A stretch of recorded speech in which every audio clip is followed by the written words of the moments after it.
Good morning. I'd like to call this meeting to order. I would like to begin by acknowledging that we are in Treaty 1 territory and the traditional homeland of the Métis Nation. My name is Carrie Linklater. I'm your chairperson today, and I'm joined on the board today to my immediate left, Mr. Harvey Diamond, and my far left, Mr. Jeff Peich. Our city assessor today is Tanya Sharp, and our city administrator is Kara Belshaw. We will be hearing applications for revision of the assessment roll in accordance with the Municipal Assessment Act. The matters for which revision is requested have been described in each application, and we will limit discussion to those matters. The statements that applicants or the assessor make at this hearing are sworn testimony, and anyone speaking to the matters must be sworn in. Be advised that comparisons of assessments of properties are not considered evidence of market value by the board. The board is appointed annually by City Council and is independent of it and the city administration. It makes its decisions on the basis of the evidence provided at this hearing and issues a written order that will be mailed to all parties as soon as possible. Please note that the board's decisions with respect to an application may be appealed to the Manitoba Municipal Board if the matter pertains to assessed value or classification, or to the Court of Queen's Bench if the matter pertains to the application of exemptions from taxation. Should you wish to appeal, information on how to do so will be included with your board's order. With respect to the hearing process, I will confirm the matters to be addressed with each applicant following the swearing in. We will then have the assessor's testimony, followed by questions that the applicant may have, and then the applicant's testimony followed by questions.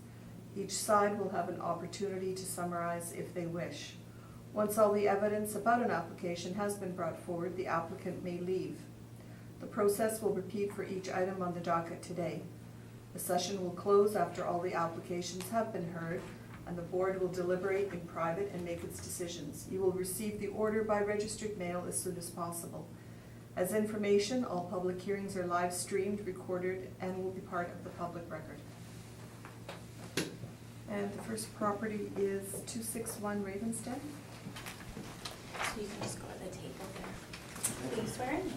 Please state your name. Tanya Sharp. Do you swear the evidence you present today is the truth, the whole truth, and nothing but the truth, so help you God? I do. Thank you. Would you swear in or affirm today? I don't know if you're swearing. Yep, you can swear in. Hi, Please state your name. my name is Frontage. And do you swear the evidence you'll present today is the truth, the whole truth, and nothing but the truth, so help you God? Yeah, it's true. Thank you. Do you have anything to distribute to the panel Yeah. today? Yes, please. I have 6 copies. Perfect, thank you. You know what, you can hang on to one to follow along with, and Right. then I'll distribute the rest. Thank you. Thanks.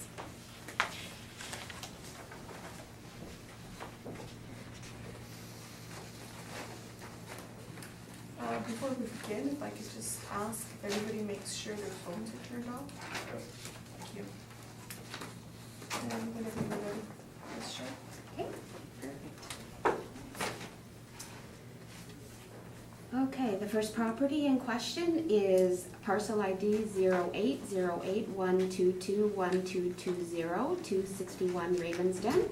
This property is located in area 530, which is Dakota Crossing in the south end of the city. It is a 2-story dwelling, single-family dwelling, was built in 2017, 1699 square feet with a full basement, no basement finish, 2.5 baths, and it has an attached double-car garage.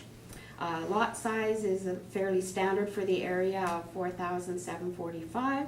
We currently have this property assessed at $404,000, and that is $237.79 per square foot. I have chosen comparable properties. In the first 3 are in the Dakota Crossing area, and the 4th is in River Park South, which is adjacent to Dakota Crossing. They're all 2-story properties, all around 2014 to 15, so they're all 2 to 3 years older than this property. They range in size from 1618 square feet to 1837 square feet.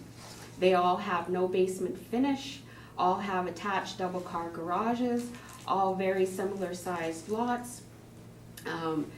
Comparable number 1 sold for $387,969 in October of 2015. Time adjusted price per square foot on that property is $241.22. The second property, Guernsey Lane, sold for $411,390 on February of 2015. Time adjusted sales price per square foot is $227.54.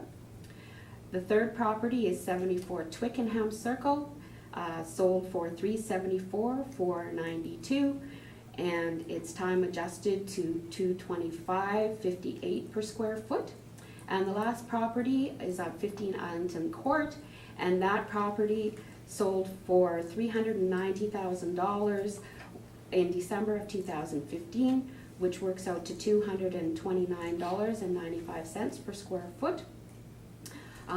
The properties that I've chosen as comparables all fall within the range the International Association of Assessing Officers lists under standard 9.1 in their standard of racial studies, that the coefficient on dispersion of racial studies is between 0.9 and 1.1. So that gives us a range to do when we are working on mass appraisal. This post-reference sale that take place does work within that coefficient, and we were asking that there's no change to the 2019 assessment value.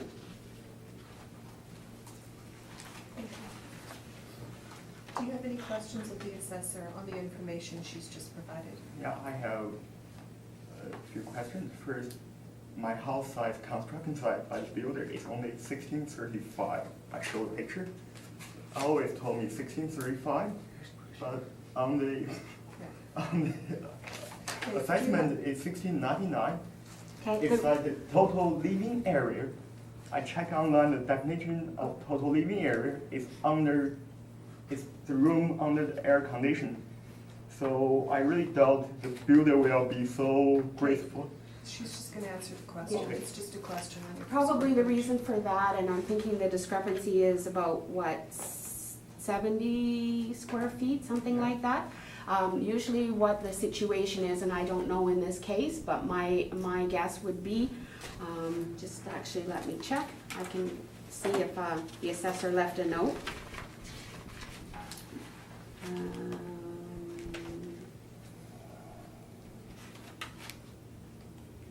No, they didn't leave a note at this point, but we use outside measurements of the house, and generally builders do not. Some builders do, some builders do not.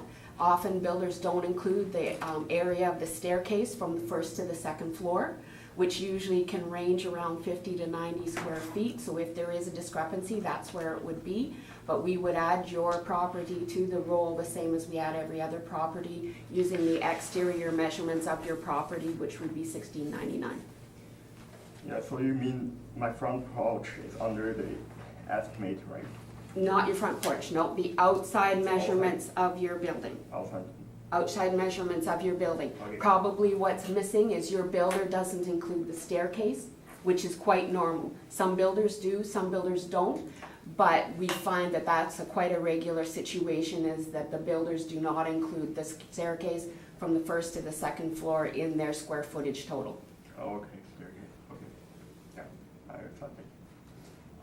I have no construction or engineer background or knowledge, so. Okay. Did you have any further questions? Yeah, not your presentation, just your questions. Okay, Like, for So, no, instance, on her that's it. comparisons? No? Yeah. That's fine. Thank you.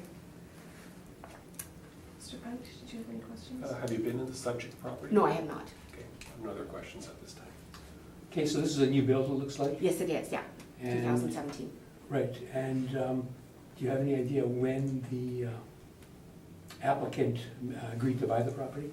No, So it could be pre-reference that the actual deal was made. yeah, we don't know. You don't know that. Don't know that, no. And do you know that prices have fallen since 2016? Not according to our information. So that if it was purchased at fair market value, you don't think that the purchase price, even though it's post-references, would be influential? We don't use post-reference sales. You don't think it would be influential in But fairness? it- I'm talking about fairness, not what you use. We can't use it. Okay, thank you. So you stated that you yourself had not been inside this property? No. Okay, but it was obviously inspected at some point. It's a new build? It's a new build, so generally what happens with a new build is that we will go out and it looks like what happened in this case, that the assessor for the area went out in January of 2018. There was nobody home. They left a card. The homeowner phoned back and they reviewed the characteristics on the phone with the homeowner, and then they used the building permits that were provided by the builder. Okay, so no assessor actually went through the house? No, that's pretty standard. Did you have a chance to drive by? No. Are you familiar with the area? Yes. And I'm assuming then you weren't in any of your comparisons? No.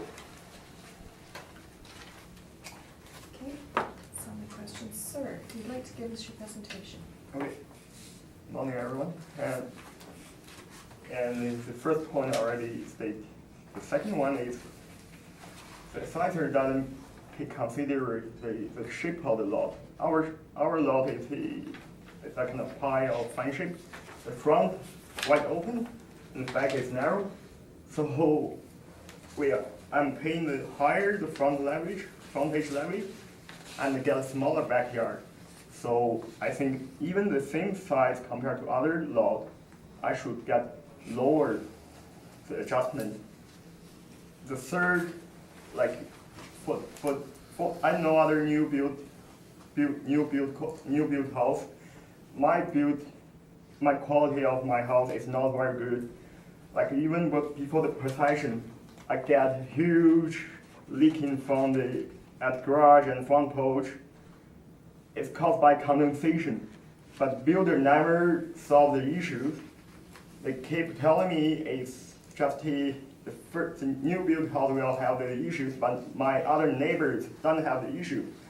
I just figured out last winter, it's because by the hot air leaking from the second floor joist to the garage. I find out myself, they came to fix it, but after the possession of 1 year, 1.5 years, 1 year, they don't care, they don't show up. And other problem, I can show you, like it's a leaking issue at garage, they don't care, and it caused the board totally. Excuse me, sir. Yeah. Could we keep the pictures? You can submit this as I evidence. think We you have do not have them. Oh, I We don't. have their number. Oh, That's there we are. leaking from the Sorry. garage. Yeah. Excuse me, I didn't see them. Okay. And also whole bunch of bad cutting. Like this corner is not vertical. They told me that's okay. I asked them to fix it. They refuse to fix it. They told me if you want to get fixed, the whole corner is gonna be tied down and gonna be ugly after fixed. Yeah. Yeah, you don't have those ones. Yeah. I there we have actually. This one. Yeah. And the condensation caused a mold issue all over the garage attic. So they sent somebody to spray it, but I don't think that will fix the problem. It's plywood, it gets mold, it will grow inside, they just cover the surface.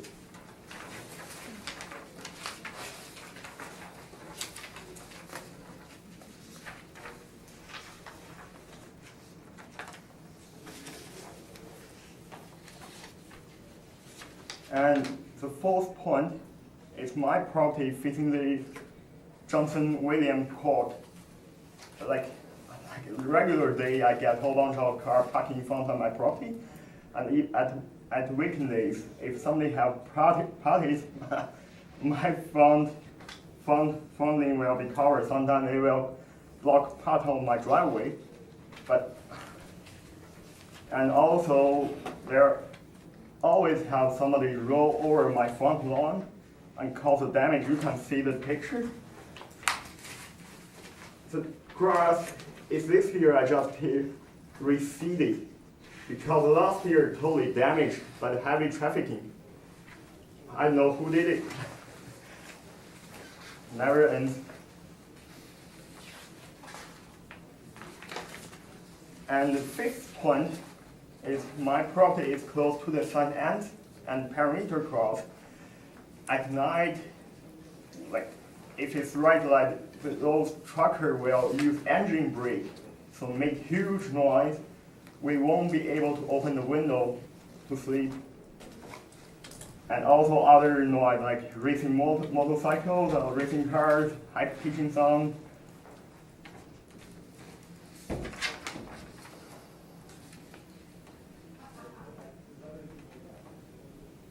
And the last one, I made some research to compare the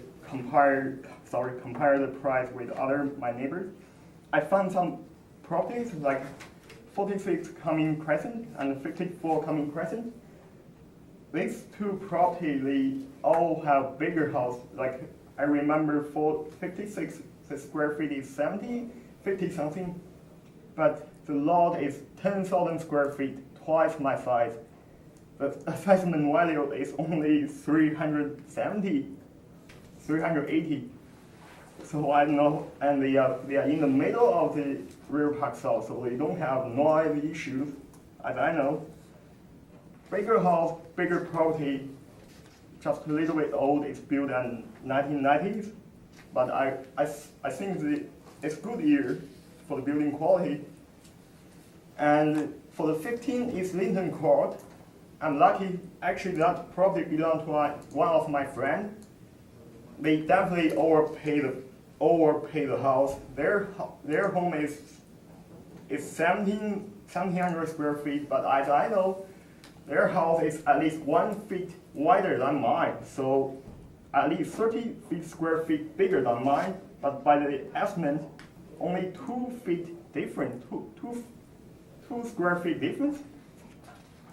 And their lot is rectangular shape and 800 square feet bigger than mine. And they have lower estimate value. They are rich, so they just pay. At that time, they buy the house only in 2 weeks. At the end of December, they want to, before their 1 year leasing end and buy a house, so they definitely overpay the house for 390, and but this house, back to the 2014, the purchasing price is only 350. Okay, thank you.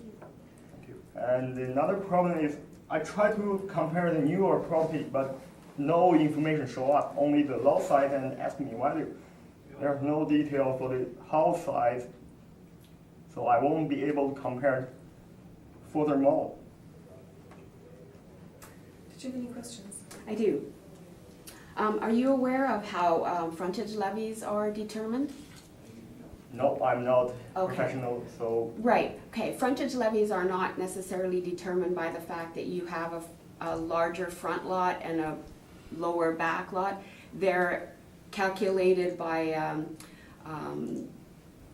a standard fee that takes into consideration that it's smaller in the back and larger in the front, or in the opposite, smaller in the front, larger in the back. They do a calculation to work it out. So because your lot is larger across the front, because it's pie-shaped does not necessarily mean that you're paying more on frontage levy because of that.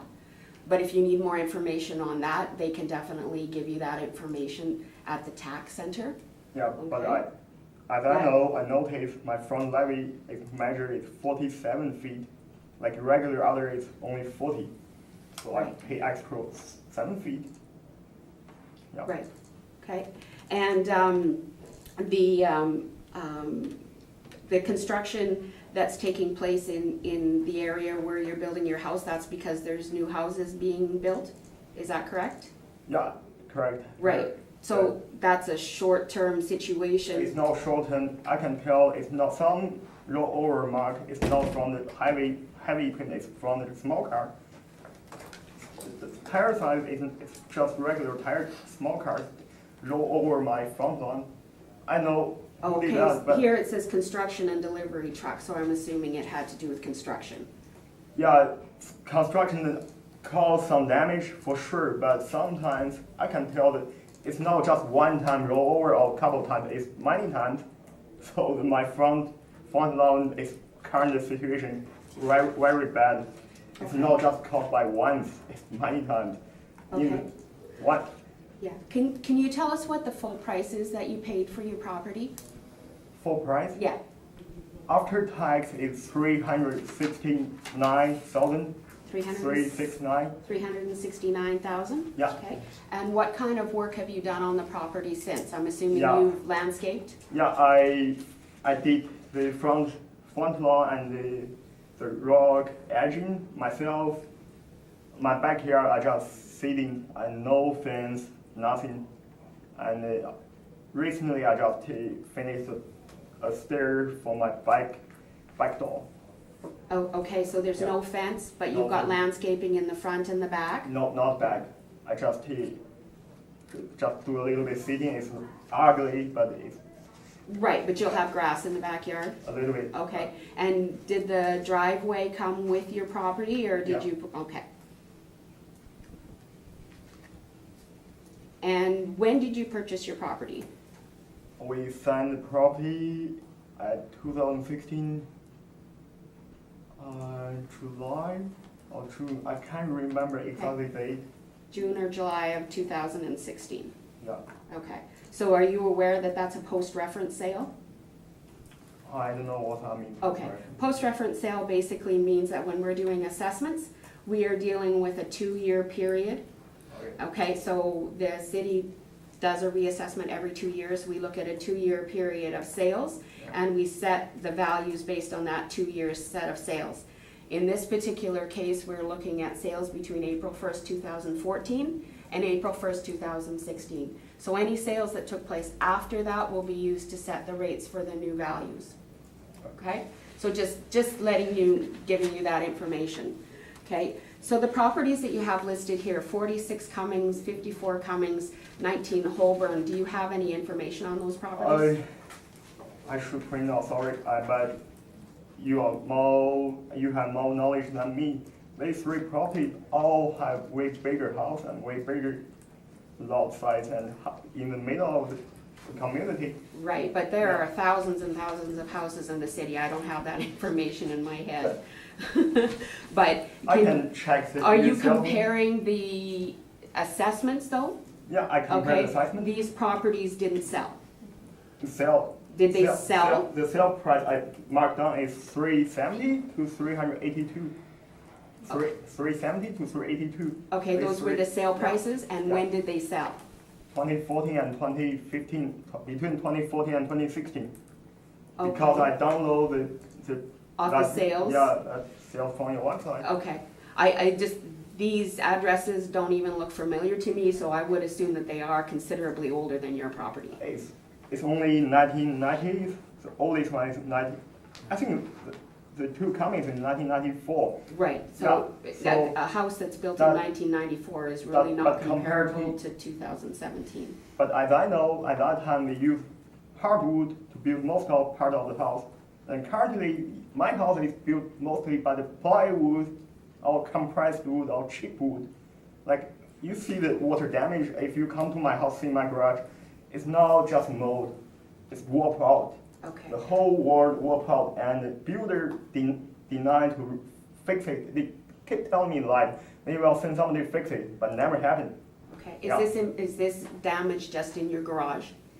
Yeah, damage on my garage and my. So at the attic of my house is not that bad, but definitely have some hot air leaking from somewhere. Okay. I'm just worried about. I hired a home inspector before the procession because of this situation. The home inspector did nothing to help me.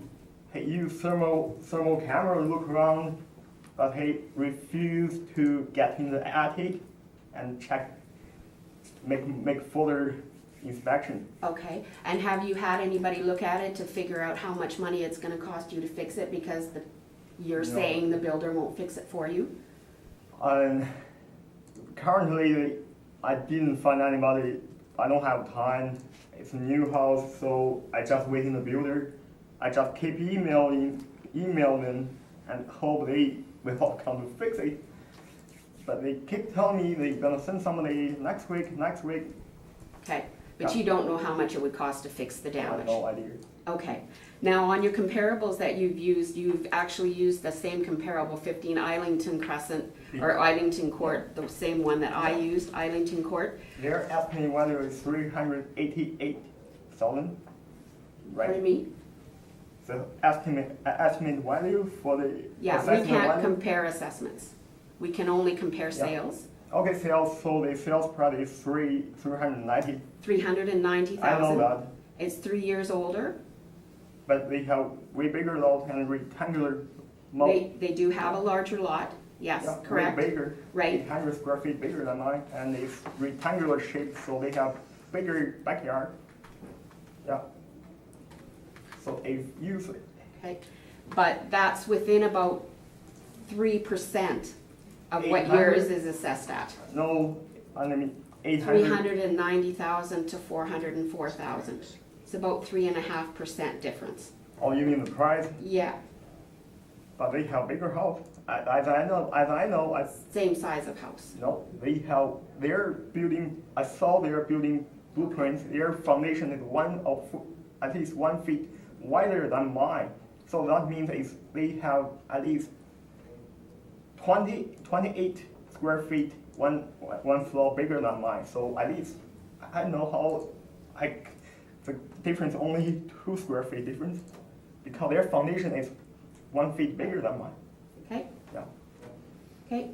And you've done no work on the inside of the house as far as that? Have you done anything in the yeah, basement? that's I went, it's my friend's, actually my wife's colleague's house. So I told you the situation, they are rich, they don't really care about 10, 20 grand price difference. And at that time, they're buying a rush, Right, rush right. motion. At the end of the year, they don't want to sign another year contract leasing, so they, Have you done any work on the inside of your house, though? Have you Oh, done no. anything in the basement or No, anything like that? nothing, no. Okay, no more questions. Thank you. Mr. French? This is very good dialogue, thank you, I have no questions. Okay, so you think you bought the house from the builder in either June or July 2016? yeah, we signed the house, yeah. Okay, and just for clarity, according to the land transfer tax that went through the land trust office, it went through for $357,110. But you indicated that with the GST, which wouldn't have been on that transfer, you paid $369,000? Yeah. So that was inclusive of GST? Yeah, that's correct. Right? And you haven't gotten any prices for any of the work, but you have a warranty on the property? Yeah, we have 1 year full warranty, but that's, But you made a complaint during the first year. Have you talked to your lawyer about seeking further redress on the warranty? I talked with my lawyer once, he told me the builder should fix the issues, but the builder accept to fix the issue, but they never send people to fix it, that's the problem. So you have to notify the warranty itself. You have to put them on notice that you're seeking their intervention. I'm not too sure what. Okay, you yeah. should talk to your lawyer about that, because Lawyer. if you miss the time span, Yeah, your warranty is gonna be null and void. okay, So, okay? yeah, And next thing, if you do have to spend money on that, if it is gonna cost and it is an issue, yeah, you really have to come to us with details from somebody yeah, who could fix it and how much it's gonna cost to do so. Because if it's an issue, we could look at that, but we'd have to know, first of all, that it's an issue that you're not gonna get readdressed, so give her back here, and you have to indicate what it's gonna cost to rectify that, okay, okay? But you should talk to a lawyer, okay, sure. okay? And you've done nothing other than sodding. How much do you pay to landscape front? I pay about 1,000 for the soil and the salt. Salt is probably 400, 500, it's half. You do the work yourself? Yeah, work myself. Okay, so you're saying about $1,500 for landscaping?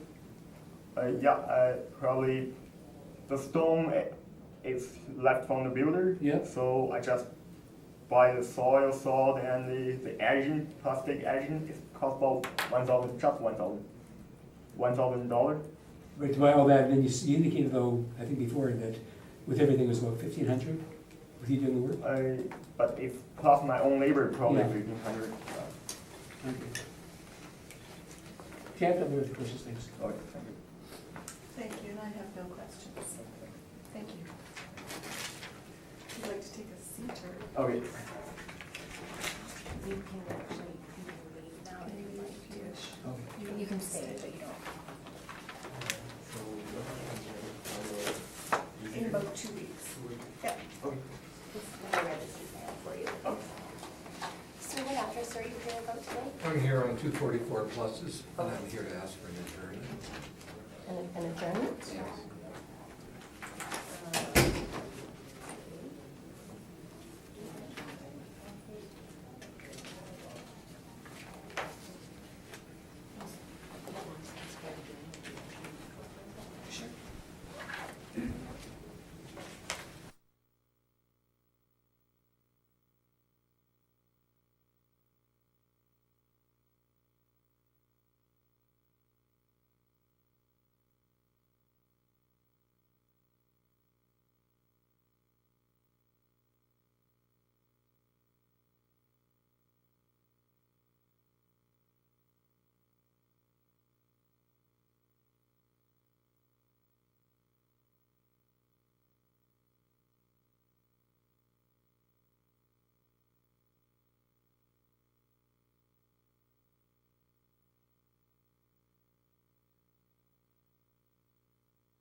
did you want to swear in or affirm?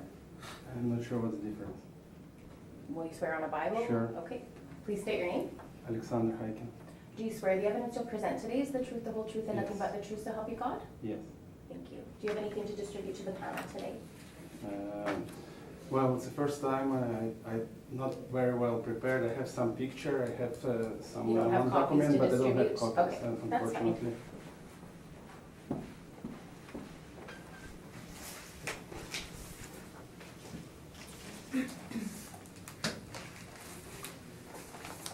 Whenever you're ready. The subject property is parcel ID 0808-122-1370, 141 Ravensden Drive, located in neighborhood area 530 Dakota Crossing. The property is a two-story, single-family dwelling built in 2016, 2,284 square feet, full basement, no basement finish, 1.5 baths, and it has an attached multiple-car garage. It is on a lot size of about 12,799 square feet, and it does have heavy traffic. If you're familiar with this area, this property backs onto St. Anne's. That's very close to the St. Anne's perimeter corner. So it does have a heavy traffic influence on that property. We currently have the property assessed for $493,000, which is $215.85 a square foot. The property was purchased in October of 2016 according to land titles, and the price paid as per land titles was $453,806. The owner states that all in, tax included, and upgrades, he paid $476,000 for this property. We have made a recommendation to reduce the property from $493,000 to $484,000, which brings it down to $211.91 per square foot. The recommendation was provided to the homeowner by email on June 29th, 2018, but he would like to speak further to the property. So the four comparables that I have chosen are all in Dakota Crossing. All have a heavy traffic influence, and all are on similar sized lots in the South Dakota Crossing area. Some are backing on to the perimeter, and some are in the area of the perimeter, St. Anne's area, but all have that heavy traffic influence. All are built 2014, 2015, all in the range of 2103 square feet to 2247 square feet, all full basement, no basement finish, all attached double car garages. Comparable number one sold for $468,539 in June of 2015. Price adjusted sale price is $220.94 a square foot. Comparable number two on Guernsey Lane sold for $520,973 in June of 2015. Time adjusted sale price per square foot $234.40. 77 Uphaven Road sold for $453,978 in July of 2014. Price adjusted to $210.46 per square foot. 83 Twickenham sold for $434,025, and that is a time adjusted sale price per square foot of $211.32 per square foot. And we are asking that you accept our recommendation of $484,000 to reflect the characteristics and the market on April 1st, 2016. Thank you. Did you have any questions of the assessor? No, That's fine. I talked to her on the phone. Mr. Bench? Have you been in the subject property? No, or I looked have at not. homes? No. No other questions? You indicate that, I guess the value of the property when it went through land titles was declared at $453,806. That would be without GST. Yes, the owner stated, including GST and upgrades, it was $476. Okay, GST and upgrades, you don't know what portion of Yeah, which, because the difference is more than just the GST. Yeah, I know. We get them all over the place, filed all the way from including GST to not, so that's why we always verify. Okay. And it was a post-reference purchase? Yes. New build? Yes. Yeah. Okay, thank you. I just noticed, Ms. Sharp, that across the subject and all your comparisons, under land flows, it says heavy traffic for every single one of them? Yes, down in that South Dakota crossing area, a lot of these properties back onto the perimeter.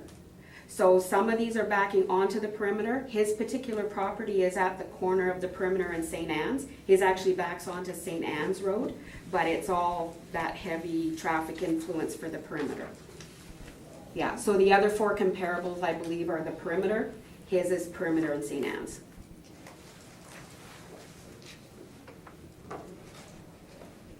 And you weren't in the subject property, No, correct? I haven't been, And you no. weren't in any of the comparisons? No, again, there would have been an assessor that went out to the property. Can you It was tell me an, when that was? yeah, it was a new dwelling. Somebody was out in November of 2017. And they left a card. Doesn't say here whether they had any response from the owner or not, but it was added to the system in November of 2017. Okay, and once again, there wasn't anybody in the house? Yeah, it was just an exterior inspection that was done and added per the house plans that are provided by the builder. Okay, thank you. Sir, if you'd like to give us your presentation. Yes. So, first of all, the house was assessed at 416, where there was no house yet built, right? So, because it's a brand new house. So the $500,000 price was based on just size of the house and similar, I'm not sure, house that was sold there.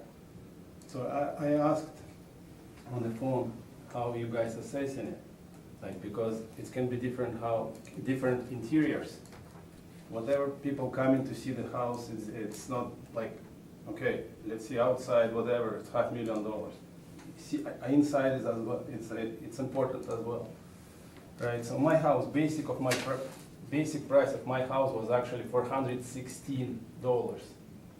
That's based on I can give it to you, 416. So we did some upgrades. Mostly those upgrades are not even visible because we have allergic people in my family. So we did some upgrades like flooring. Instead of carpet, we put vinyl. We did raise our house a little bit to affect no water will be in the basement. So just to be sure there's no mold. Actually, there is mold in the garage as well. But I don't have picture. I didn't know that I have to present it. I have picture of my leaking basement as well, if it's related to the issue. But anyways, 416 altogether with those extras, it cost $453,000, right, before taxes. So now, when we was shopping, for $500,000, we could buy one whole house. So there's no chance in 416 I would afford house worth $493,000. It's just impossible. I'm just we just regular family. We don't have big income tax to buy that kind of house. That's why we went for 416. That was the basic price. For 450, we compare other houses. It was everything included, like fireplace and wooden hard floor and kitchen upgrades. We don't have anything of it. Okay, thank you. Questions? Yes.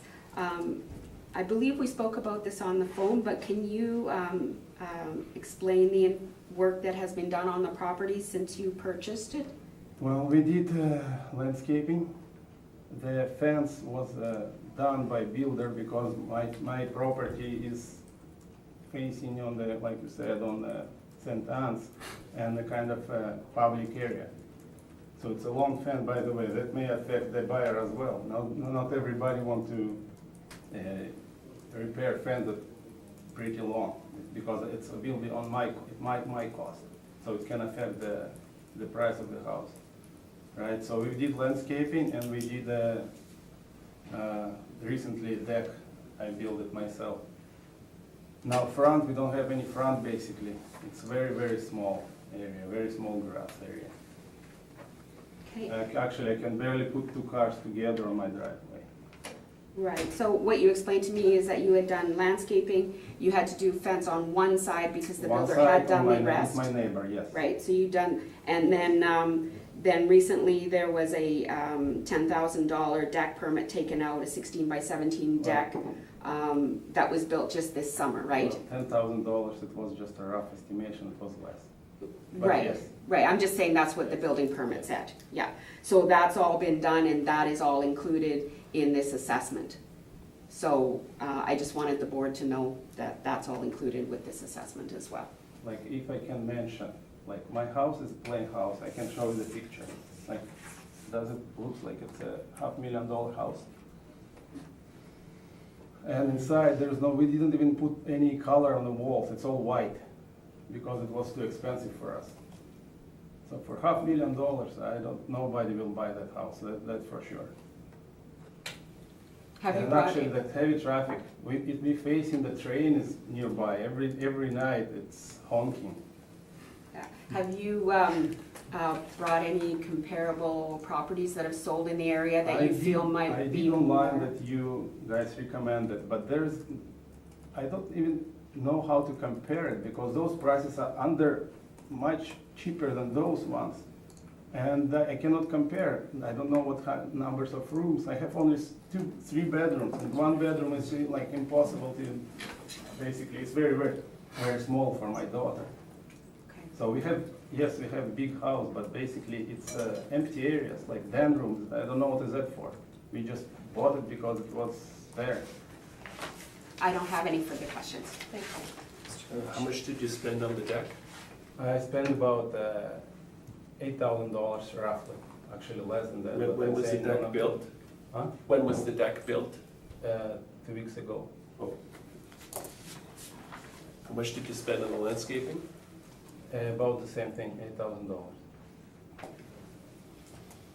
And when was that done? Last year. And the recommendation from the assessor wasn't acceptable to you? Well, I think it's overpriced, and that's one thing that I couldn't even appeal that price last year because it was nothing. It was nothing. This year we got that price, and it was like, wow. What do you believe an acceptable value is? I would say, by the way, the Qualico, the company that we built, they overcharging for every single upgrade. Like I said, with different company, for $450 it would be better upgrade. I know, I Sorry, cannot. Sir, can you just answer the question? Yes, what Well, you would like. I don't know, for $150. I have no further questions. Mr. Bennett? Okay, so you indicated just peripherally that you had some mold issue in your garage as well. Have you talked to Qualico about it? Yes. And Qualico have done anything yet? They came and sprayed, but it grew back. Okay, have you called them again? Yes, I did. Okay, you're lucky you have Qualico as your builder, because they're pretty good at selling behind their yes. warranties. Yes. And they built a pretty good house. Well, they more expensive, but I Yeah, know but they do they kind do. of better job, that's why we went with They them. do back you up, yeah, Yes. you've got a good builder. Okay, I have nothing further questions. Okay. And I have no questions. Thank you for coming.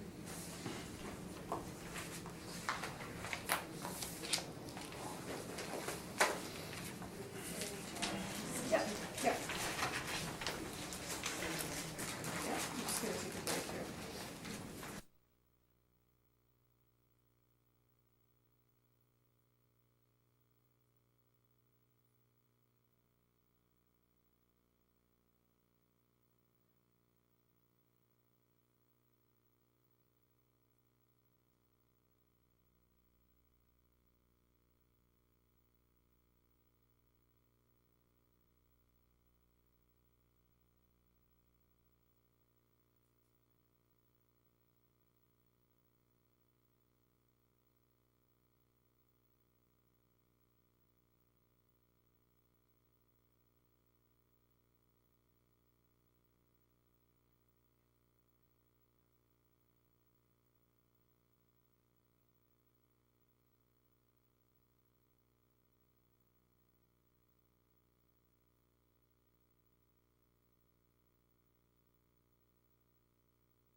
call this hearing back to order, and sir, we've talked and. Yes, I have, and, you know, Well, we're going to, I was gonna tell you we're gonna accept the recommendation. okay. Terrific. Thank you. Can I be excused? Yes, you can. Thank you. Thanks, Bruce. Nope. Thank you. Okay. Thank you. So I need to open the door for you. Sir, your Beaver Hill, Yes. come on up.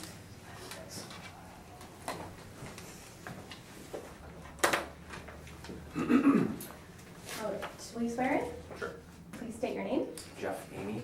Do you swear the evidence you present today is the truth, the whole truth, and nothing but the truth, so help you God? I do. Do you have anything to distribute to the panel today? I do.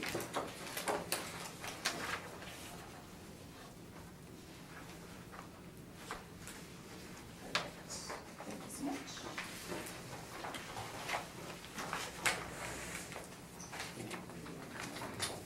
Thanks.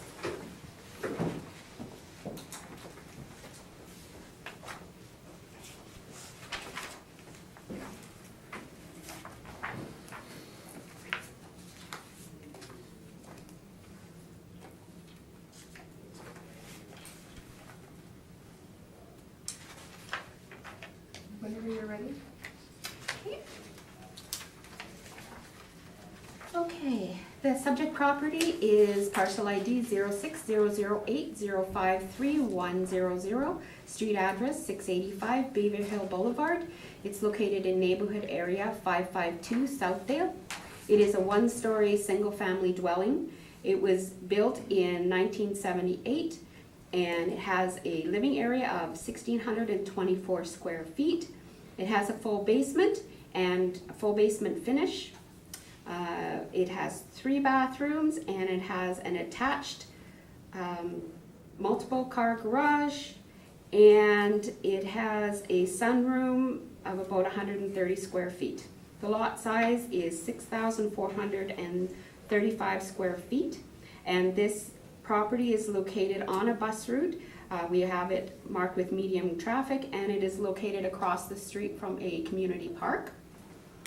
We currently have it assessed at $396,000, which is $243.84 a square foot. And there was a post-reference sale that took place in June of 2017. So the comparable properties that I have taken into consideration are all from the Southdale area. They're all one-story properties, all ranging from 1976 to 1984. They're ranging in size from about 1428 to 1592. Properties comparable 1 and 3 have no basement finish. Comparable 2 and 4 do have full basement finish as well. They properties 1, 2, and 3 all have an attached double car garage, and comparable number 4 has no garage at all. And the properties all range in size from about 6,400 square feet to about 7,000 square feet, so very similar to the subject property. The only influences are on comparable number 3 to Driftwood, which is also on a bus route, so it has medium traffic. Comparable 1, 2, and 4 are just on basic streets with no traffic influences affecting them. Okay, so these comparables, comparable number 1 sold for $395,000 in February of 2015. So $252.07 a square foot adjusted time adjusted sales price. 81 Cliffwood sold for $390 in November of 2015, and it's time adjusted at $274.51 per square foot. 2 Driftwood sold for $387,500, and that's $261.46 time adjusted sale price per square foot. And comparable number 4, the one that had no garage, sold for $358,000, which is time adjusted to $242.14 per square foot. I would like to read the MLS listing for the property. As I indicated, it was a post-reference sale, but it was listed on the multiple listing service.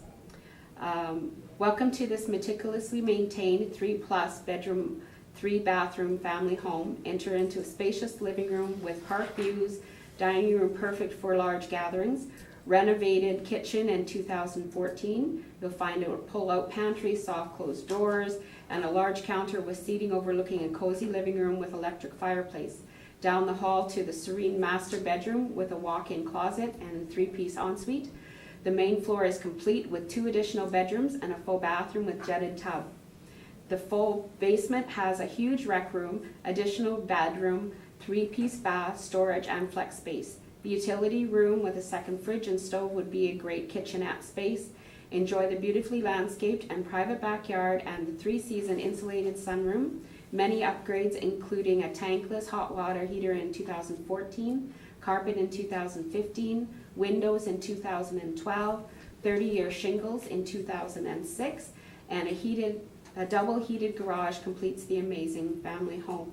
So as from that you can see that there has been a remodeled bathroom, electrical, flooring, kitchen, furnace, and windows that have taken place prior to the purchase of this property. We are asking that no change may be made to the 2019 assessment value at this time. Thank you. Any questions, sir? Yes, okay. Just a question about reading the MLS listing. You're doing that because it was listed during the reference period? No, I Okay, was just so- reading that so that the board had some idea of what kind of condition the property is in. Okay, so help me understand the post-reference period and what can be accepted and not accepted during the post-reference period. We just can't use sales, but we're using the condition of your property today. Is this post-reference period something that's founded in law, or is this Yes. a policy? Yes, Okay, municipal act. okay. Do you know the reason behind the law? Why we use a post-reference period? I'm not a lawyer, but it's been in effect for years and years and years and years and years, and the whole of Right. Canada uses it. I'm just wondering if it has something to do with record keeping and paper, It's based on etc. fairness, okay, they take, because you can't go on forever. So Yeah. they take an end date, all the properties are evaluated, and that means everybody in the city will Yeah, get a similar assessment based on a similar time frame. right, And although there might be changes after, it's fair because everybody has the same reference date. So all assessments throughout the city have the same basis for what they arrive at. thank you. Otherwise, you wouldn't be able to end it sometime, and the legislation requires that every 2 years, they Right. move up the reference period 2 years, so it'd be April 2016, next 2018, Okay, 2020. okay, thanks. I see on your comparables report that the effective age of 685 Beaver Hill is listed at 1988. Mhm. Do you know how that number was arrived at? Basically, an effective age takes place when there's an original age on a property, so it was built in 1978, but there have been updates done to the property. So it's not really an original 1978 property anymore. So a 1978 property that's had absolutely nothing done to it is a 1978 property. Properties that have been updated, we do an effective age, and that's based on the life that they have left in them. Okay. So because it has had, in this particular case, updates to windows, it doesn't have the original windows anymore, the original kitchen, the original, any of that. I mean, it's not a 2017 property, Yeah, but it is better probably than an original 2078, or 1978 property. okay, thank you. Okay. I think I understand in a previous hearing, you explained the actuarial and assessment reasons for selecting these comparables, that there's a justification behind it. But can you explain to me how these specific comparables were selected, like what the process was to select these four? To select these four, I would have pulled all the comparables that were in the area. We do have a system on the computer that's called AutoComps, and it will rate the information based on size, square footage of the lot, if it's a garage, not a garage. So all the characteristics of your home, it will compare them to all the characteristics of the sales that have taken place, and we'll usually rate them. In this particular case, I would have pulled off probably the top, 20 comparables and looked to see which ones were the most comparable to your property in size, area, age, number of bathrooms, square footage, that type of thing. Okay, because I do notice here that 2 of the comparables are 2 houses apart, 2 driftwood and 10 driftwood. Just having And those it's 2 just- sold, Okay. yeah. Okay, and then I think I'll leave it there. No further questions. Thanks. Thank you. Once again, have you been in the? No, subject I have property not, or only the MLS information. MLS? Yeah. No questions. So I guess I've got 2 questions. Did you not have any comparables or sales on Beaver Hill? There were no sales that I knew of. Okay, Beaver Hill's a feeder street, if I remember correctly, Yes. and the other streets are all basically bays or streets that run off of them, which would have less traffic for the most part. Right, Driftwood Bay does have the bus route on it, so it would have similar, Well, less, Traffic. because Can I people going to turn- Driftwood Bay though would Driftwood go Bay there, Borough, yeah. Sorry. right? Whereas Right. people use Beaver Hill to access all the other streets along the subdivision. Right, no, and I understand that, but it is based on the fact that there is a bus route that goes down Driftwood. I understand that, Yeah. but that would make Beaver Hill a less desirable street than all the comparables, wouldn't it? Possibly, yeah. And you indicate that there's a sunroom, Yes. 130 square feet. Is that part of the square footage or addition to the square footage that's assessed? In addition, yeah. Addition? The house is 1624. Okay, plus. The sunroom is only 3 seasons, so we don't include that square footage. Okay, but it has a value. Do you know what value would be put on the sunroom? No idea. Okay, that's my question, thank you. Yeah. Sorry, you indicated you were not in the home, correct? No, I was not. But you were familiar with this area. Yes, Did you have a chance to drive by? I have driven by this house, yes. Okay. So you understand the issue of the traffic on Beaver Hill? I understand that there is traffic on Beaver Hill, yeah. Okay. And the sunroom, do you know when that was built? No, I do not. Okay, but I'm assuming it's been, I could check the notes, it Okay. might be on there.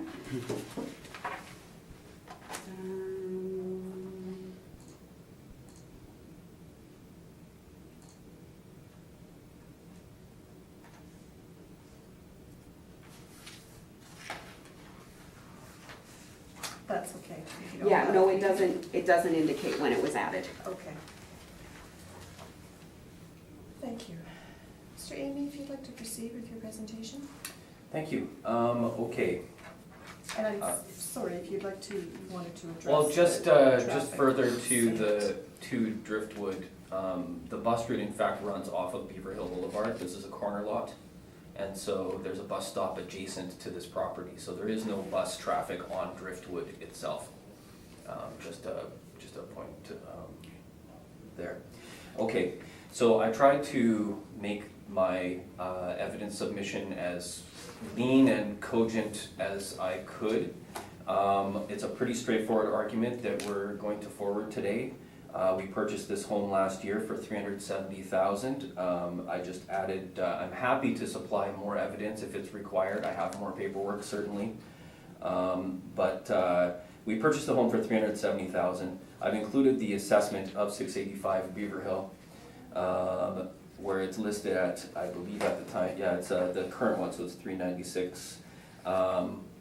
Being unaware of what the assessor was going to submit and how this process was going to roll out fully. I did include the sales history of the home, which shows that they attempted to list it at $399. It stayed on the market for 84 days. They withdrew it and then subsequently put it out. Actually, the list price originally was $379 for the 72 days. That's 1C. You'll see the DOM is days on the market, and so in total, this home was on the market for 156 days prior to us completing the sale. And then the second part of our argument is that the comparables, both assessment comparables and sales comparables, point to the fact that this assessment is anomalous. And if you look at the sales on Beaver Hill Boulevard, we likely overpaid for our home. We're $10,000 clear of any other sale on Beaver Hill Boulevard in the last 4 years. That includes 2 years of MLS listings, which I've included here, post-reference and within the reference period, and also the 2 years of sales book. Nothing beyond $360,000 on Beaver Hill Boulevard. And I'm not sure what is acceptable or not in terms of comparing assessments, but I did include a copy of the map that is available on the property tax website. That is item 2C, this penultimate page, or yeah. And you can see, like within our local area, we're 10% higher than every other assessment, and it just seems irregular to us. And I would suggest that it is the method of selecting comparables that is to blame here, because we can't be compared with Driftwood or with another residential street, and the market bears that out. Where we bought this home for $370,000 not that long ago, and if anything, the price has gone down since then. So that's our argument. I'll leave it at that. I do have questions about how traffic is assessed. Can we get more sophisticated than low, medium, and high traffic when we talk about assessments? I think my argument, I might say the same thing about being in 2018 when we start comparing property values, and perhaps a post-reference period that's 2 years old is perhaps time for an update there, but that's not a decision for this hearing. I'll leave it at that. Thank you. Ms. Sharp, questions? Yes, I do. I'll just be a second.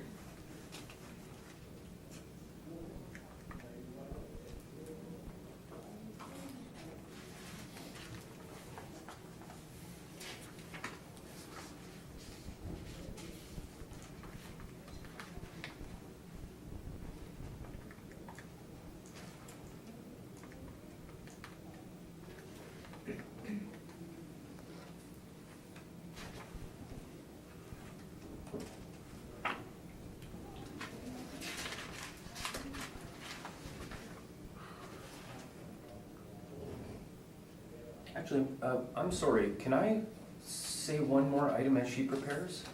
I'm just looking at a surveyor's, sorry, yep, if I'm done, I'm done. Okay. Go ahead. Oh, thank you. I just was able to find a surveyor's sketch for this home, and I do believe the sunroom was included in the 1,624 square foot assessment, at least according to this surveyor. I can provide this to you. I'd love to have a copy since this is my original, but yeah, I can at least share this with you. We'll have to take a copy of that. Yep.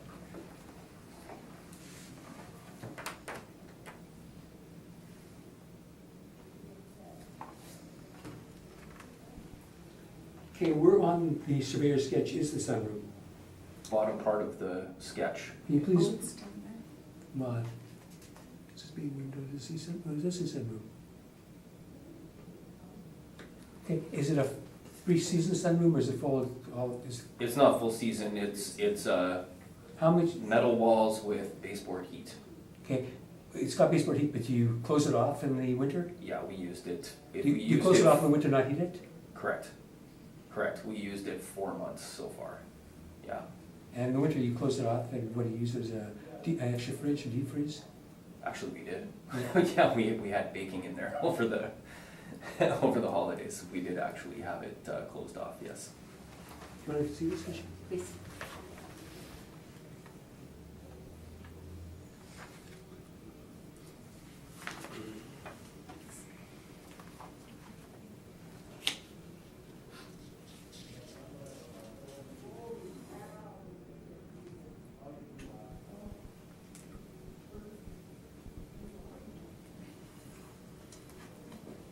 So is there somewhere in here that it says it includes the I'm looking at the sketch, and at the bottom of it, to the left of the garage, is the measurements for a sunroom. Sunroom is included there. It sort of juts out from the southern. But does it say what the square footage of this is? The total square footage? I don't know. I was Yeah. just looking at the surveyor's Without sketch. manually being able to calculate it, I can't tell if it's included or not. Well, you can calculate the whole amount and see Yeah. what square footage is though. Do that. Are you ready, Tyler? So.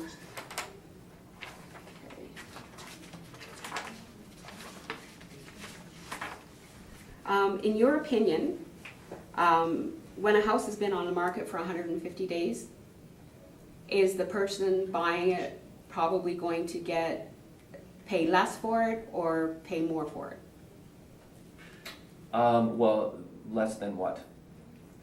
Less than market value? Less than, no, what they pay for is the market value. Okay, so you don't feel that after a property's been on the market for 150 days, that the person who's selling might be willing to be giving a little bit more of a deal? I feel that when a house has been on the market for an extended period of time, it has been priced incorrectly according to the market. Right. And so the market value is what you pay for it. If it's listed at $399 and then downgrade to $379, I think that sellers, realistic sellers, can assume that they have priced it incorrectly. And so what they're willing to accept should be adjusted accordingly. Okay, but you don't We feel offered that, $360. The real estate agent came back and said, please throw me a bone. And at that point, we were tired of shopping for a house. And so we accepted $370. That doesn't mean that I can ask for an assessment that's below $370 because I think the market value is $360. I paid for it what I paid for it. So it's the $370 would be, I think, an appropriate and fair assessment of this home.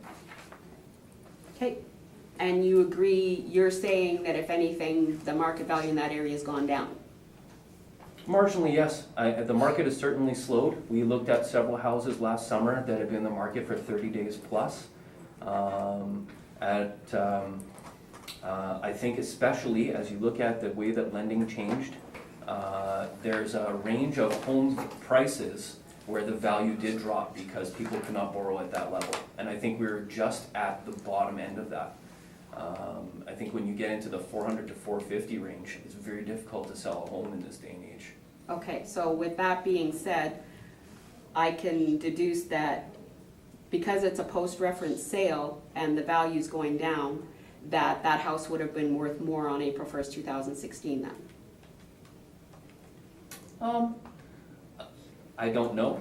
Again, as I said, I think that it's anomalous when you compare it to the other homes that are on Beaver Hill Boulevard. Marginally, the price may have been higher, but at the same time, I would expect that the assessment department has a formulation to tell you if you can go from a 2015 sale and project it to 2016 by adding a percentage. Whatever that percentage is, the formula that the assessment department uses can be used in reverse. But we can't, Why? because the values are set on a specific date on April 1st, 2016. Any sale that takes place after that, we don't know about, because we have to get that information out to all the people who own the houses. Mhm. So you get your information, we can't be adjusting it day by day by day by day by day. Mhm. There has to be a cutoff. But you're able to access the MLS listing. Now, but not when we set the rates. And the only reason I read the MLS is not because of what the sale price was, but because it explained the condition of the property. Well, I don't think that it's appropriate to accept one part of the MLS listing but not the other. I mean, if you're able to access it, you're able to access it. I mean, we're just trying to do what's fair and reasonable for the assessment value of this property, right? I mean, But the regulation is the condition of the property today, if it would have sold on that date. So the MLS information is explaining the condition of the property today. Mr. Amy, it's common practice, and you also have the opportunity to explain the condition of your house. Okay, via verbally or with pictures, so. understood. Okay. So the next thing you indicated was comparing the tax assessments, which you've already been told that can't be done. Now, the sales that you're talking about under 2B, you're saying all the houses sold on Beaver Hill since 2016. So since 2016 doesn't have any effect on us. But all of the sales that were in the sales book, I pulled up those sales that were in the sales book because you have given a list to us from those. Okay, now your property is 1,624 square feet. Your comparable number one on 604 Beaver Hill Drive, can you tell us how many square feet that is?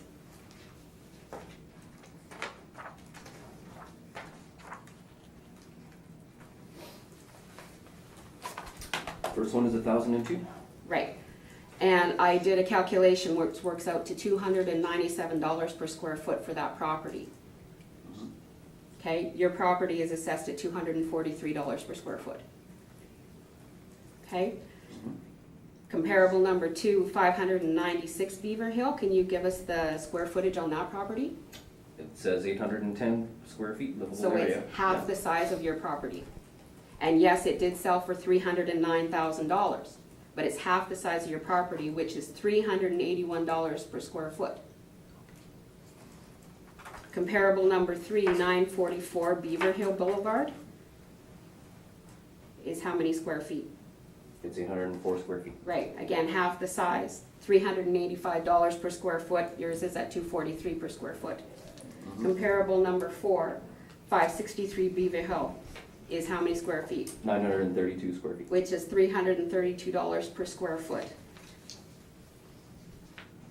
If you can see where I'm going, the reason those are not comparable to your property is because the properties are not the same size.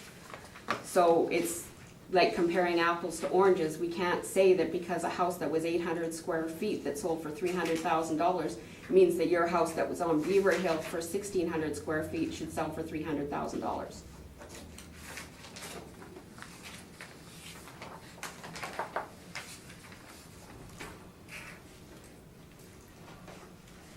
Okay, and as far as the traffic is concerned, the traffic on your property is medium traffic. The only area in the city that gets higher traffic, everybody has zero traffic to start with. Low traffic is just a little bit higher. Medium traffic is main areas that are in and out as per Beaver Hill is, okay? The only areas that have higher traffic than that would be considered high traffic, is if you're on Portage Avenue, if you're on Bishop Grandin, if you're on the perimeter, that's the only other places that would get high traffic. So your street or your house has the highest traffic we can put on it without it being right on a main street. Okay? I have no other questions. Thank you. Mr. Page? Of the four comps that the assessor has put forward, other than the issue of traffic, are there any reasons the committee here shouldn't accept any of the four comps?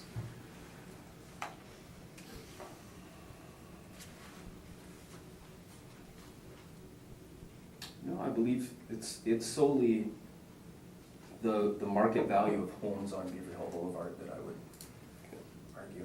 Yeah. Okay. Other questions? Okay, I just wanted you to know that I did compare the survey to the square footage the city has, and I did the calculation. See, your survey was done in 1984, long after your house was built, but the sunroom was added by then. So it actually, the city's figures are correct.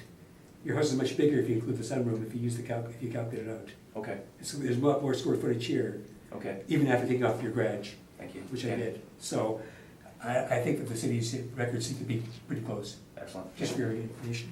Okay, Okay, now, you bought the house for $370,000, and you indicated to Ms. Sharp that you thought you paid fair market value at the time. yeah, Yeah, and the fact that it was listed for more and didn't sell for a long time is because it was overbooked. yes, correct. Okay, you didn't know the people you bought it from. No. And there has been a lot of upgrades to the house.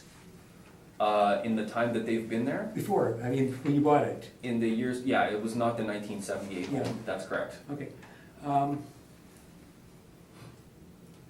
Okay, we note that it is on Beaver Hill, Yeah. okay, and we know what you paid for it, and it is post-reference, Mhm. but, you know, I just want you to know that we know all these things, okay? I think that's it, thanks.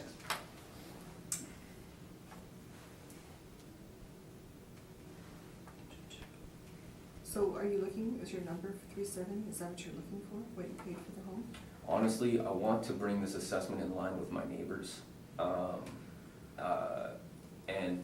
Yeah, I think 370 seems reasonable to me. I'm not going to say no to less, but I think 370 just feels like it's based in evidence. And since you purchased this home last August, have you done any upgrades to it? We did cosmetic upgrades, and then we had to replace the furnace shortly after we moved in October. Other than that, no. It's been all paint, with the exception of we added some numbers to the front door, or to the front wall, I should say. Otherwise, it's actually been removing more things than adding. Okay. Thank you very much. Thank you very With much. us? I'll take a copy of that. Sure.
He is, but he hasn't done his exam. Is that something? Yeah, don't know why. I'm staying out of it.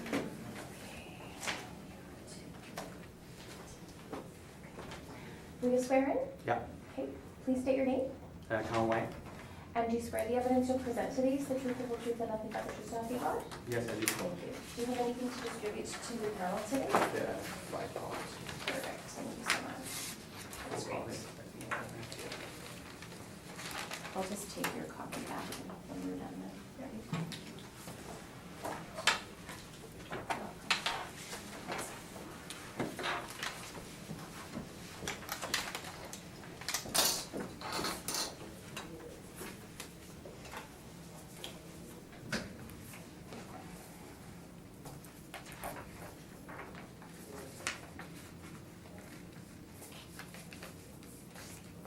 Whenever you're ready, Ms. Sharp.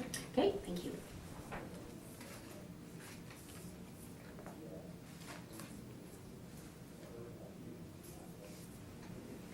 Okay, this property is parcel ID 06093460585, located at 10 John Pelling Road.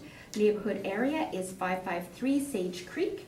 It is a two-story single-family dwelling built in 2016. Living area is 2,302 square feet, full basement, no basement finish, 2.5 baths, and it has an attached multiple car garage. Lot size is 5,042 square feet, which is average for the area. We currently have the property assessed at $467,000, which is $202.87 per square foot. There is a post-reference sale on this property. The comparables that I have chosen are all within the Sage Creek area. Comparable number, all four comparables are between 2013 and 2015. All range in size between 2,300 square feet and 2,400 square feet. All full basements with no basement finish, all with a double attached garage. All are very similar in lot size, for the exception of comparable number 3, has a lot size of 9,755. I believe that's a corner pie lot. And so the comparable number 1 sold at $479,000 on June of 2015. Time adjusted is $200.54 a square foot. Comparable number 2, Pelican Point, is sold for $517,900, and that is $215.73 per square foot on March of 2016. Comparable 3 on Pintail, sold for $503,319, which is $217.76 per square foot, sold in October 2015. And Silver Sage sold for $481,320, which is $208.54 per square foot, sold in July of 2015.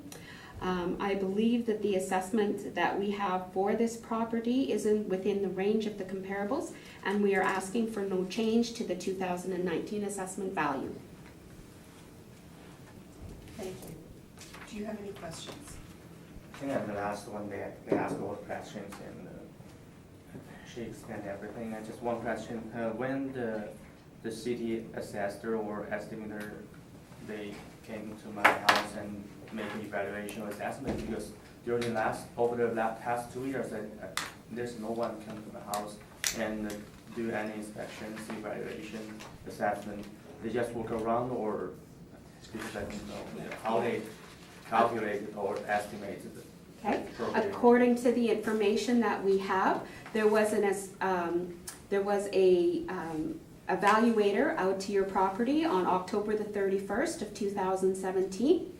Oh, sorry, that's when he entered the note. He inspected the property on October the 25th of 2017. He did an exterior inspection at that time and left a door card for you to call back. He did not receive any information back, so he added it based on the information from the permit that was provided by the builder, which is standard practice for new homes.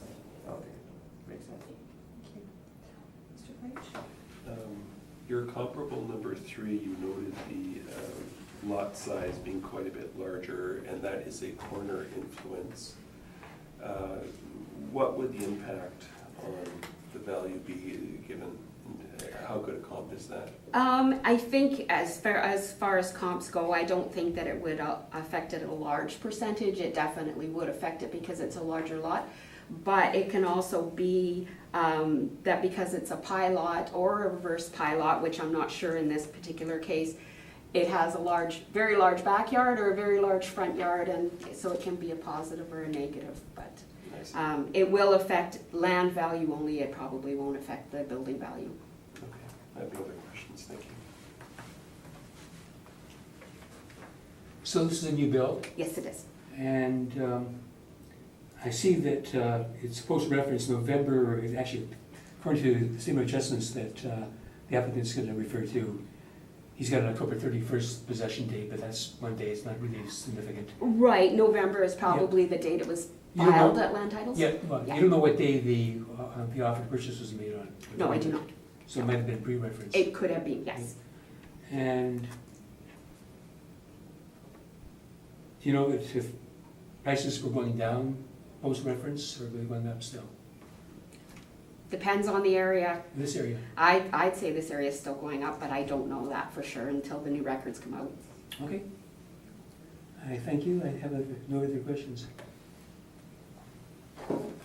Just one quick question. What's the average for this area, Tanya, in terms of percentage increases? Percentage increases? Is it 6, 7, 8? You mean from 2016 to 18? Right. We haven't released those But numbers yet. From previous years? Oh, from 14 to 16, I believe this area was 2%? 2%? I believe it was 2%, yes. It was 1 or 2%, I know that area, down in that lower area was 1 to 2%, I think. Okay, thank you. Sir, if you'd like to give us your presentation. Yeah, for sure. I just submit three types of evidence. One was come from the website of the city. I got tables here, comparable house between my house and comparable houses. So because I don't have a computer system like the city have called AutoCom. So I just walk around my street and took a picture. I provided two pictures. One is the 38 on John Pelham, another is 55. The same street, almost the same house plan model, and the sales data in the sheet. I highlight for 198. It's my friend's house. We just totally copied his house when I bought that house. We have the same size, almost the same size, almost the same interior and exterior, and no special upgrades. And the rest of the picture is taken in my house. You could see there's no fancy upgrades, just normal carpets, vinyl flooring, and the old kitchen area. So I don't think the assessment value can be fair estimate.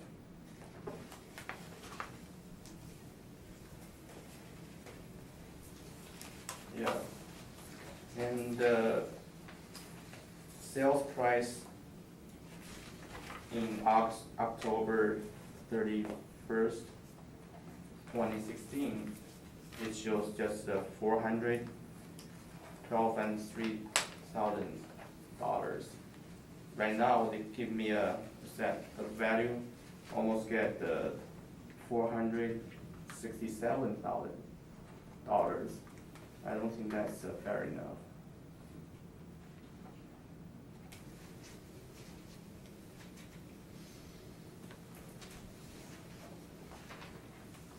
And number 38, they have a fair pitch. I don't have any grades. Yeah. Okay, thank you. Any questions? I do.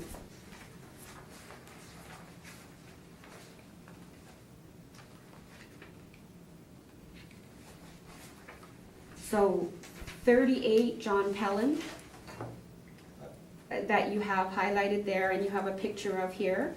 Yeah. You said that's your friend's house? No, just 198. I didn't took a picture. Oh, okay. 198 is my friend's So house. 38 John Pelham is just one that you took a picture of, Yeah. right? Okay, and it sold for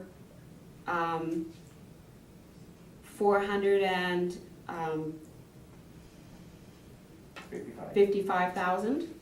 Okay, and if it's like yours, that's probably the price without GST. So, I mean, that's a low price, right? So do you feel that house is comparable to yours? I think that you could see the picture. They have a big porch here. I don't have in the main entrance. Right. And for the exterior materials, it's not comparable. And it's also 300 square feet smaller than your house.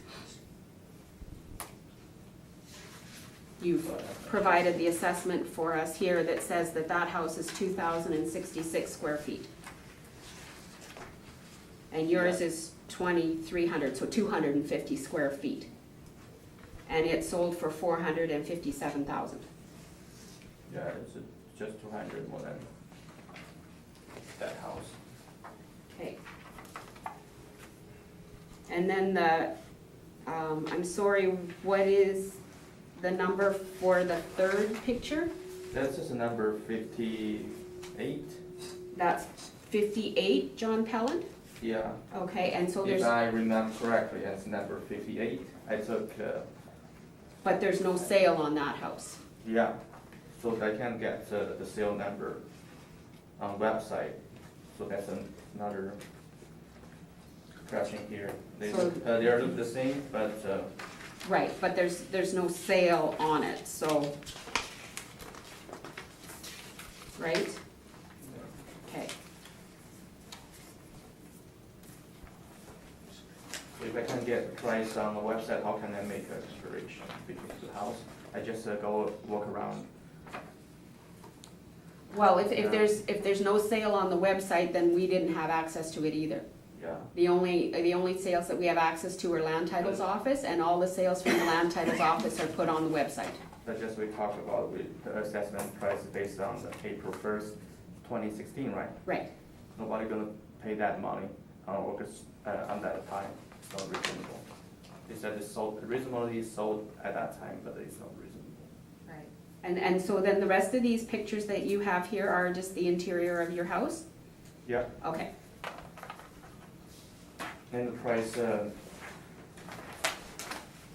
history showed just 4,100 and 4,100 almost thousand.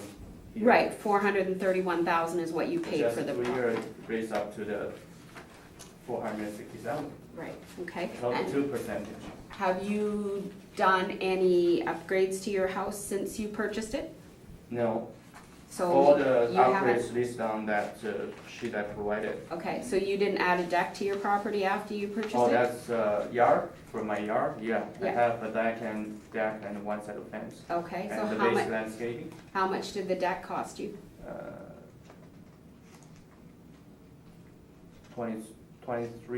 2,300, Okay, and did you build it yourself? no, Okay. And how much did your landscaping cost you? no more than 3,000.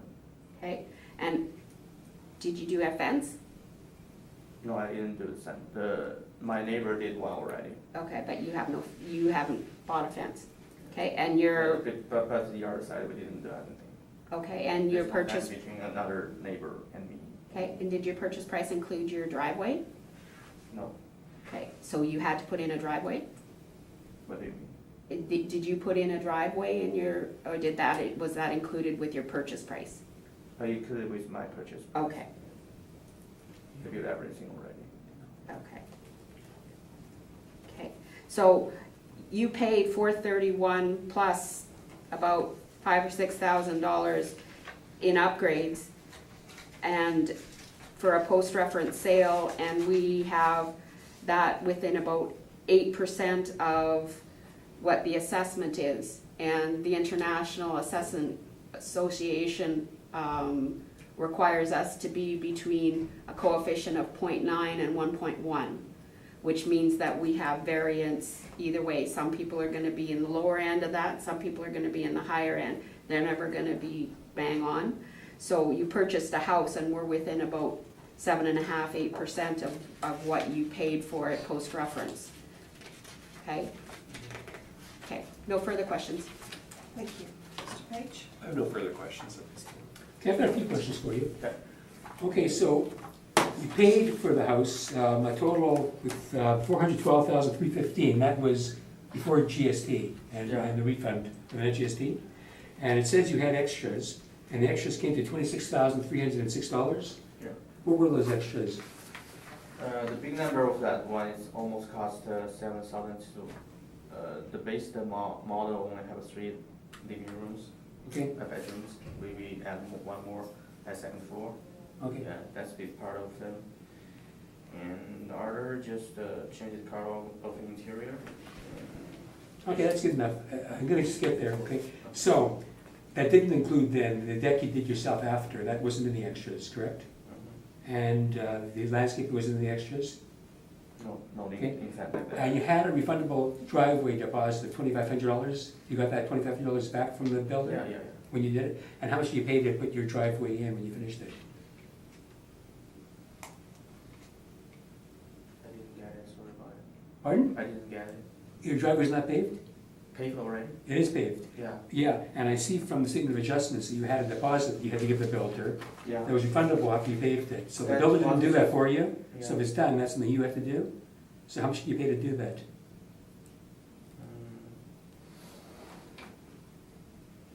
I got a 2,500 deposit at all. I'm sorry? Yeah. You said the deposit, I got it already. You got the deposit back, I Yeah. know, but you didn't get the deposit back until you finished the driveway. So I'm asking you how much you paid to get the driveway finished. I didn't pay anything. He told me that it was included with his purchase price. But according to the statement of adjustments, you had a deposit down. Why would you have a deposit down on a driveway that was included? But when This is evidence that you provided. because when I moved into that house, everything's done already. I know, but the driveway wasn't done, you had a deposit down for the driveway, according to your statement of adjustments. You had a refundable deposit? No, I only have a refundable deposit for 2,500, which. Oh, I'm sorry, that was for a facade and driveway. Yeah, that's for the front and front yard saw. So you're saying the driveway was done already? Yeah, So the deposit was only for doing the landscaping? only for the landscaping. Okay, so only for you're the- saying there's a misstatement then, in the statement of adjustments when it talks about the driveway. Okay, The driveway was done by the builder? yeah, Okay, that's fair. yeah, Okay, thanks for clearing that. I have no further questions then. thank you. Just one question, you haven't done anything to the home, or have you done anything to the home since you moved in? No, only one changes the air conditioning unit. But it's listed on that piece of paper. I'm sorry, you changed the air conditioning unit? I didn't. No, I just put one brand new air conditioning when moving. Looks like the air conditioning wasn't included with the Oh, price. okay, okay. But when we did the inspection, there was air conditioner on it already, so that's why it would be included here. But it sounds like he purchased air conditioning. And how much did you pay for the air conditioning? 2,600. Yeah. Okay. But I have one more question about my neighbor, because I checked on the website, my neighbor, which number is 38. No, number is 14, John Tolan. On the website, there's no air conditioning unit on his property, but he mounted already, he installed air conditioner already. But I don't know why the city workers didn't find that. It maybe wasn't installed at the time that they did the inspection, Yeah. but there could be a permit out right now, and when they go through the permit, then they will add it at that time. Yeah, because Yeah. I found some mistake from the city workers. My neighbor has the air conditioning, but on website, they didn't list that air conditioning unit. Right. But how we can take that consideration that the evaluation value is correct? Because sometimes we found that your neighbor has air conditioning, but they didn't list on that piece of paper. Because generally, people will take out a building permit to get the air conditioner added, and so when we come out and do the follow-up, we will follow up and then we will add it at that time. Yeah. Yeah, if the air conditioner's there at the time that we do the inspection, then it's added at that time. But if you feel that your neighbors are missing characteristics, you're welcome to call in through 311 and report them if you like, and we will go out and review. I won't do that. Yeah, most people won't. Thank you very much for coming. No problem, thanks.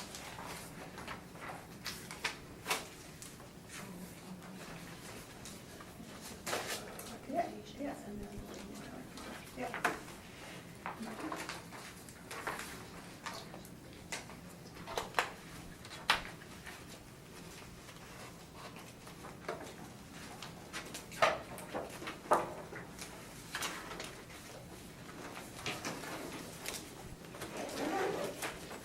So that's everything today? I'm good to It go. is. Thank you. Thank you.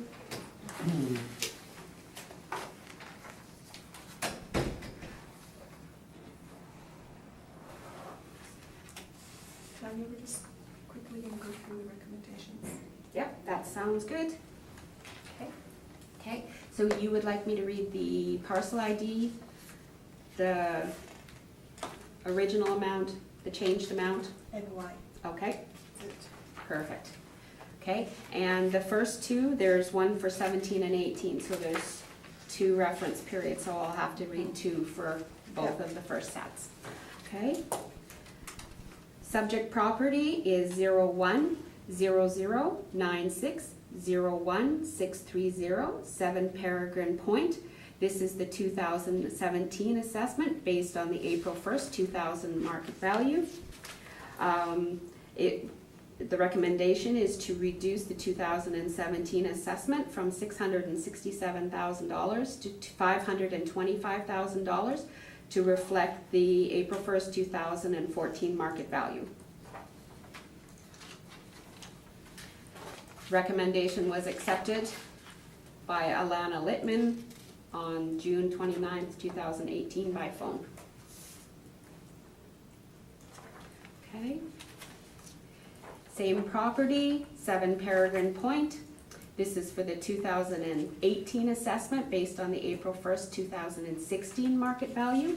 Recommendation to reduce the 2018 assessment from $667,000 to $525,000 to better reflect the April 1st, 2016 market value. Recommendation accepted by Alana Littman by phone on June the 29th, 2018.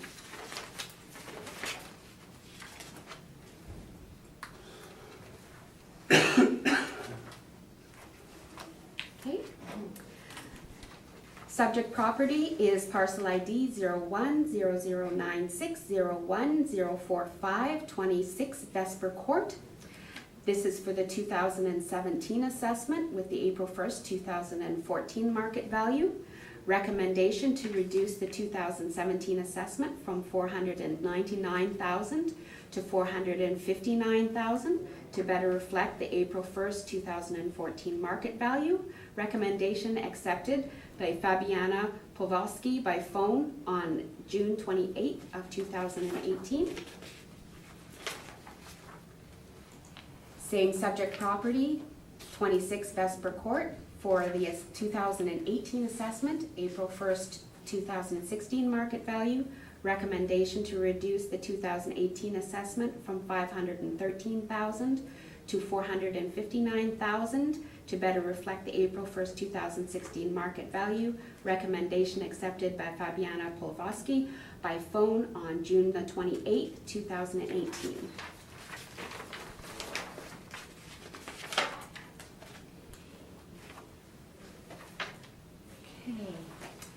Next subject property is 438 Tweed Avenue, parcel ID 1409031510, and the recommendation is to reduce the 2019 assessment value from $161,000 to $126,000 to reflect characteristic changes done at the time of the inspection and the April 1st, 2016 market value. Recommendation was accepted by Ed Stengel by email on July the 6th of 2018. Just one question, sorry, characteristic. Yes, I did a changes? full inspection on this property. This property did have basement finish assessed, and we did not have basement finish. And so I removed the basement finish off of the property, and I also reduced the garage from an average garage to a low-end garage. Yeah.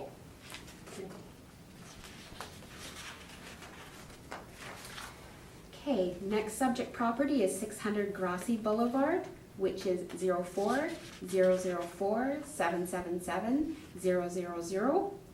And this is for the 2019 assessment to recommendation to reduce from $398,000 to $330,000 to better reflect the condition and the April 1st, 2016 market value. Full inspection was done on that property, and changes were made to the condition of the property at the time. Recommendation was accepted by Ann Vardick on July the 5th of 2018. Okay, now Decay, there was no recommendation. And Southbridge, there was no recommendation. Right, I think our next one is, Oh, sorry, Southbridge. yeah, this pluses.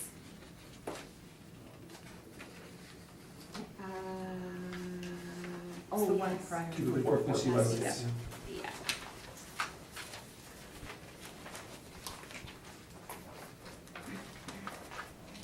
Okay, subject property, 0600012900, and that is 244 Plessis Road, which is northeast 6104 east. And the recommendation is to change the property classification from a combination of 10 taxable, which is residential taxable, and 30 farm, 31 taxable. It was a combination. We have changed it to 100% class 30 taxable agricultural.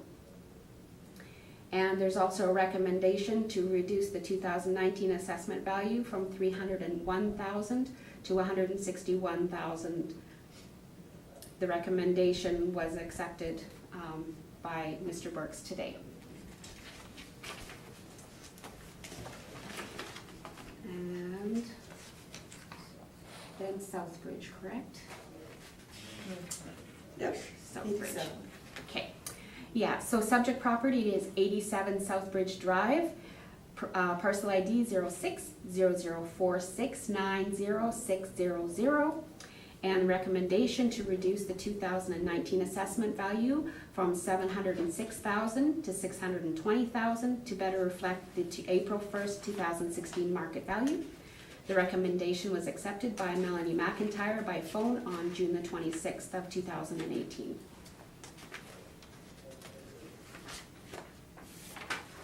And then the other one was Water Lily, and there's no recommendation on that one. Right.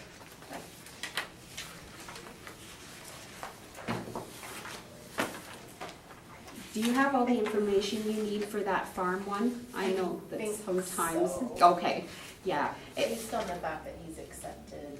Right, and it's all going to class 30, and it's all being reduced, yeah. Sometimes when we have those class splits, it gets a little confusing when we're Yeah. entering them in.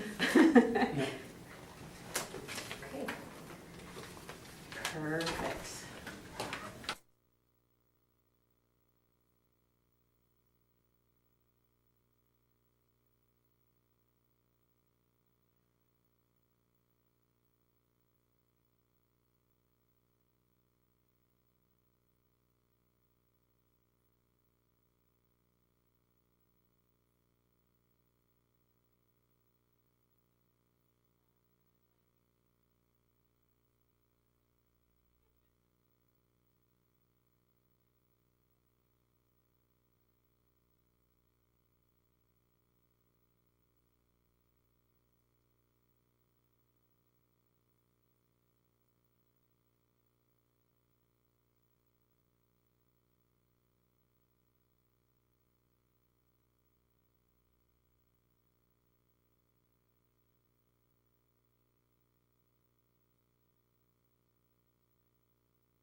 Good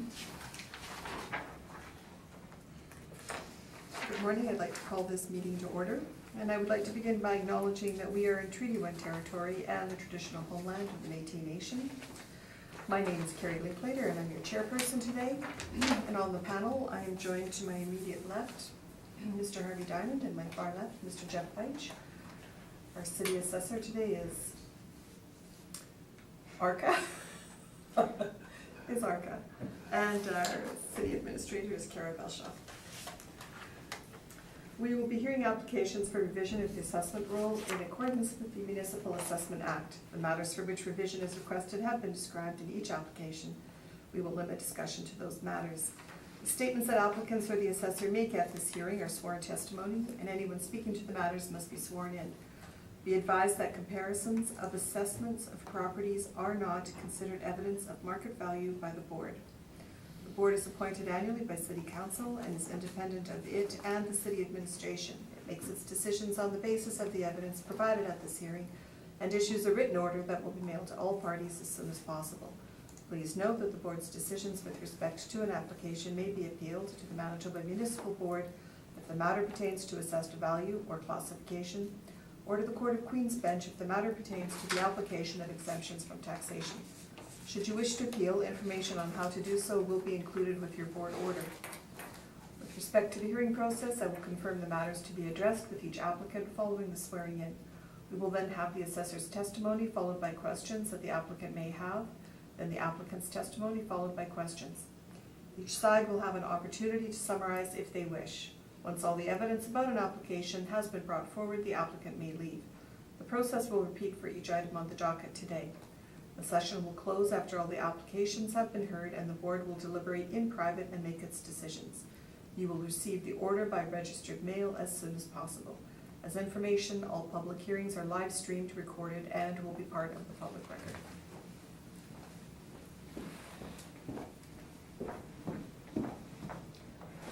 Just swear in, right? No, you affirm. Please state your name. And you affirm the evidence you'll present today is the truth, the whole truth, and nothing but the truth? I affirm. Thank you. Please stand. Will you swear in or affirm? I'll swear. Please state your name. Jason Borwick. Do you swear the evidence you'll present today is the truth, the whole truth, and nothing but the truth, so help you God? I swear. Thank you. Do you have anything to distribute to the panel today? Okay. Okay, so one for each of the panel members? Okay. Like this is one? Yeah, one, that's one, yeah, or Okay. one for each, yeah. And this is two? That's two.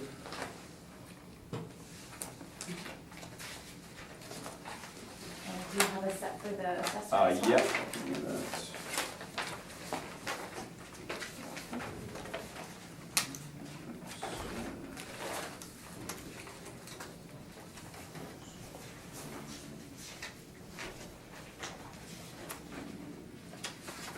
And we're set for the file that you've got. Yep, I That's great. got six, I think.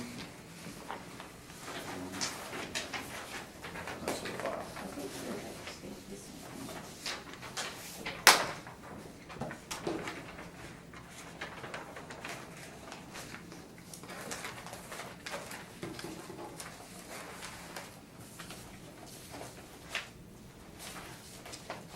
Arthur, would you like to begin? Give me 1 second.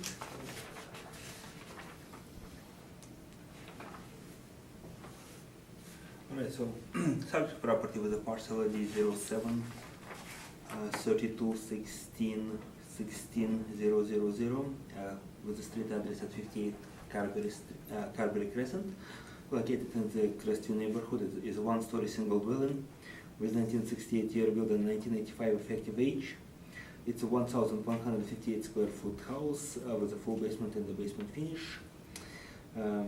Well, I guess it's one full bathroom and a half bathroom with a shower, central air conditioner, and there is no garages or anything. Assessed lot size is 5,398 square feet. 2019 assessment is $301,000. Total assessment per square foot is $259.93. Therefore, comparables are all in Crestview neighborhood, similar in size and features to the subject property. Comparable number 3 has probably would be a bit more superior with a park influence. They all have sold within the reference period, and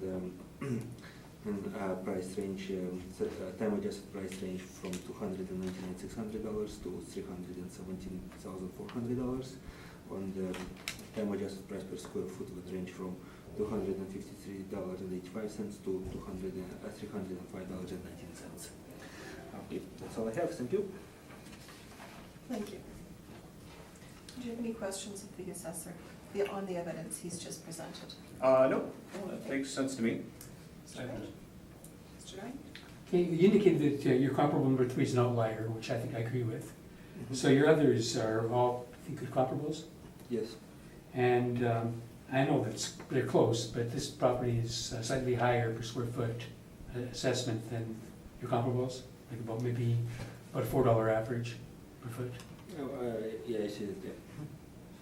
So you think it might be slightly overassessed? Well, I mean, when you're looking at the overall dollar value, there is a $300,000 range for the property. So,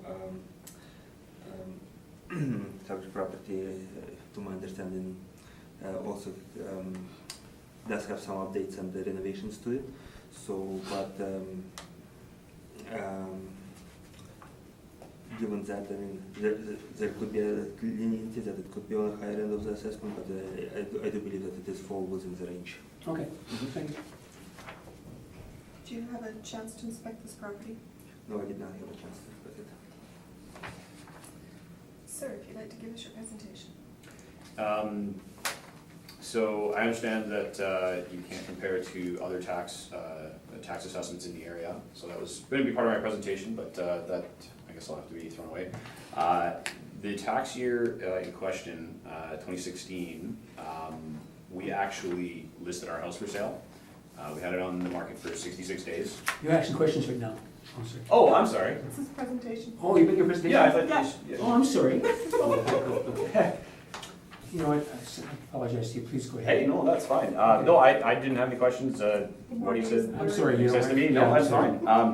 So yeah, the basis of my presentation is I'd always thought my assessment was a little bit high, based on the neighborhood, but we actually listed our house for sale, and we had it on the market for 66 days with Royal LePage. Many showings every weekend, you know, vacate the house, let people come in. No official offers, one verbal offer, and yeah, 66 days in the market. We had one offer for $275,000, which was kind of a slap in the face. We were asking $299, market value at the time, and yeah, no official submitted offers in 66 days. So we terminated our contract with our realtor, and actually it was really nice that we did that because we were happy to stay. But that's what happened in 2016, Q1 of 2016. A couple other houses, similar time frame, similar size, similar upgrades, a little bit closer to our neighborhood. We're selling under $300,000 with garages. I didn't actually know that there was a public record of the price that houses had sold for. I just found it actually on my phone while I was sitting outside while you guys were doing your last meetings. So I did come across a couple of properties from the 2015 year that I don't have documents for. Comparable square footage, comparable features, and you know, under $300,000 for sale, sold price. Not just asking. Some of the documents I gave you in the 3 pages there were current houses listing, so can't really go by what people are asking. You have to go by what they sold for. So yeah, that's.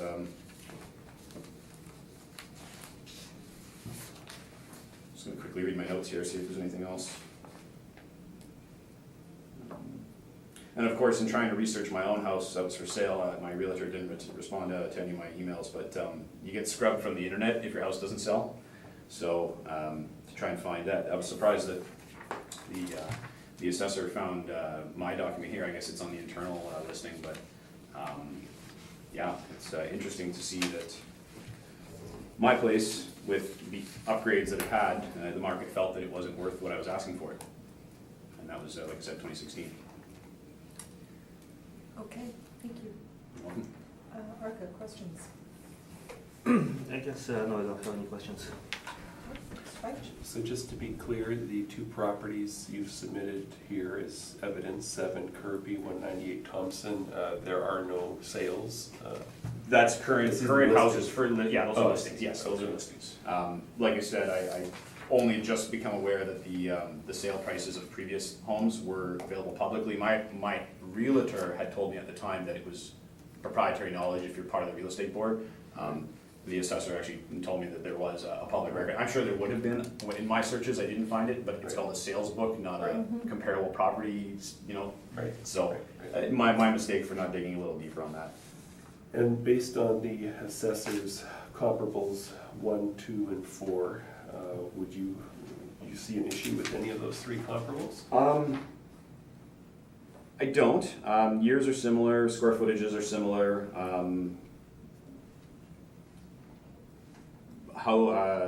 Property land, little more than mine, but fairly comparable.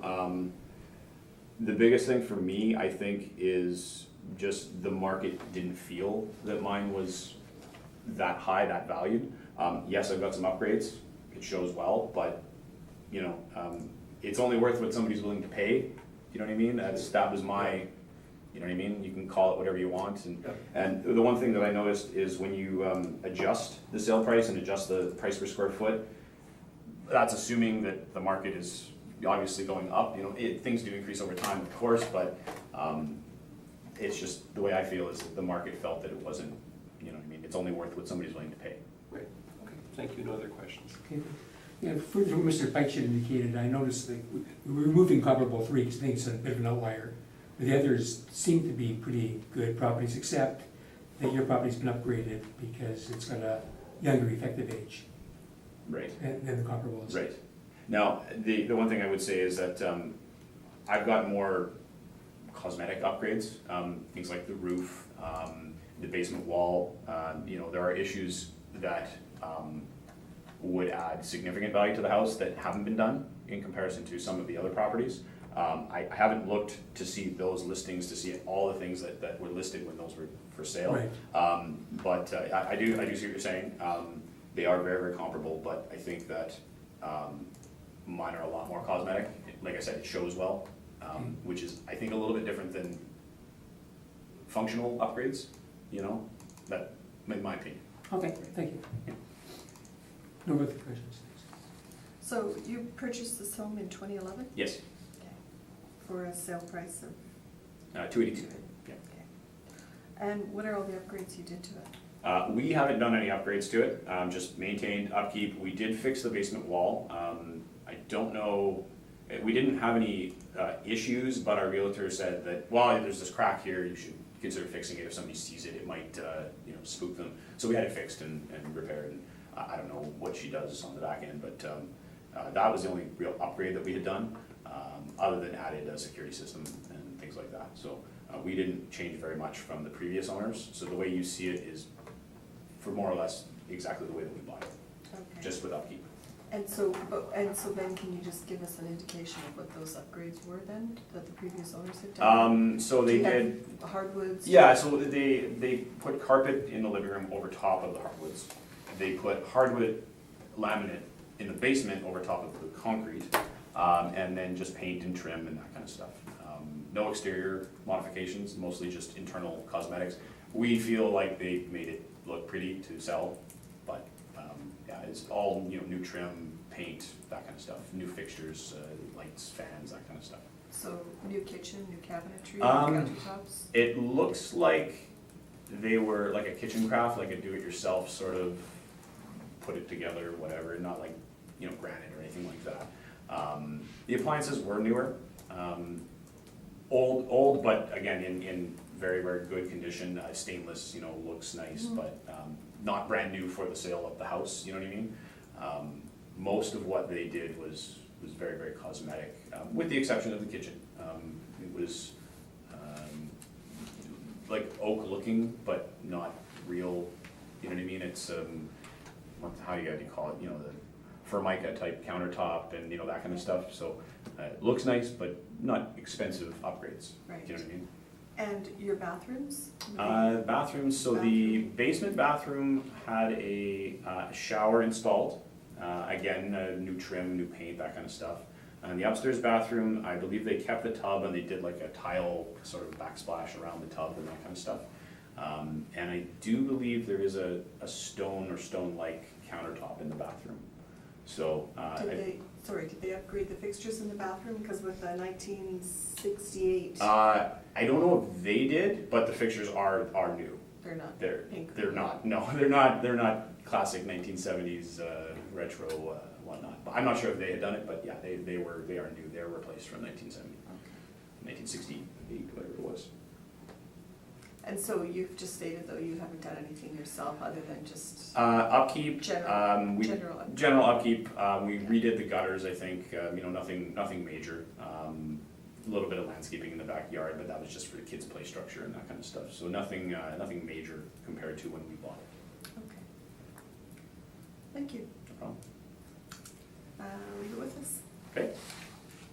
Do you need to leave, or do you guys Yep. go and? Nope, nope. Awesome. You're free to go. Thank you very much. I appreciate you guys waiting around for me.